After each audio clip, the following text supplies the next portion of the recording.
love and to help people avoid abuse. If you think we can do a better job with love and relationship than we're doing today, then you've found the exact right channel. Today's video is a departure from my normal topical video, and that's because it's a response to a specific letter that I received, but it really is a theme that's mimicked through so many of the correspondence that I've received and this privilege that I get to do in this small little niche that I'm trying to carve out in social media, which is helping parents prepare their kids for healthy relationships and avoid abuse, helping people to take the lessons of survivors and sending it out so that we can actually have a legacy that does protect and spare hearts, not just pick them up off of the ground after they've been wounded. What we're going to talk about today is why, when you deserved love, you ended up with abuse. One of the themes that I see over and over, and actually in the letter that I just got, is that when somebody enters into a relationship and they pour themselves out and they are so excited and everything seems to fit and everything that they want seems to be able to this commonality and it's just going so beautifully, and then all of a sudden it all takes this really dark turn.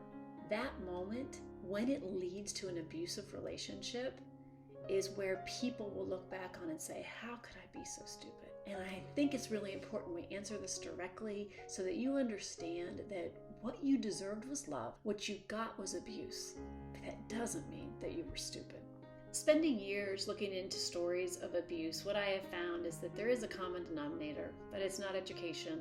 It's not socioeconomic level. It isn't religion or race. It isn't gender or gender identity. The common denominator is that you had something beautiful to offer. You had kindness and generosity. You were fun. You were smart. You looked good. You were beautiful. The truth is, abusers don't go after people who don't have something to offer. They need to add to their lives. They need to feel better about themselves. So if they add someone to their life, it isn't because they're an easy mark and they're unintelligent or they have nothing to offer, even though that often is toward the end of the relationship all you're going to hear. It's because you did have something beautiful to offer. There's a reason why they spent so much time in the abuse cycle of the love bombing, of trying to be responsive to everything, to really mirror back everything that mattered to you so they could draw your heart in and give you this safe sensation that you had finally found somebody that got you. There's a reason why you're worth that much effort.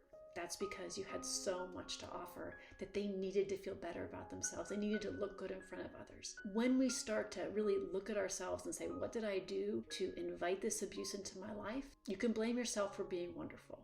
The other thing you have to realize, the other common denominator that all abuse victims have, is that they were the target of abuse. And we tend to want to find a blame within ourselves as to why we create dynamics in our lives. But when it comes to abuse, it is 100% external, visited upon you. You need to hear that. You need to know that. It doesn't come from inside you. You didn't invite it. Don't buy lies on that. Abuse always comes from the outside in.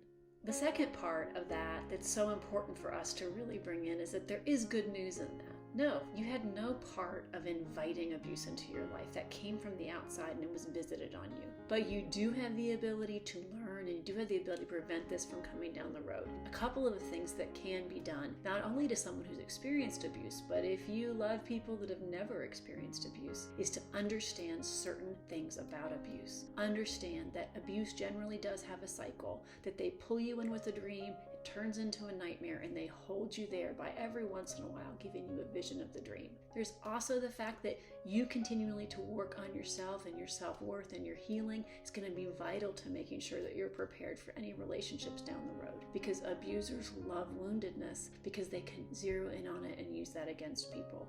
So being healed, understanding that there are dark hearts, understanding that people out there do find pleasure in hurting others, these things that are almost mind-blowing to someone who hasn't seen it up close, we can get that information out into the hands of people who have never seen it, but we also take that information into ourselves and say, I deserved love, I got abuse, and it's not going to happen again.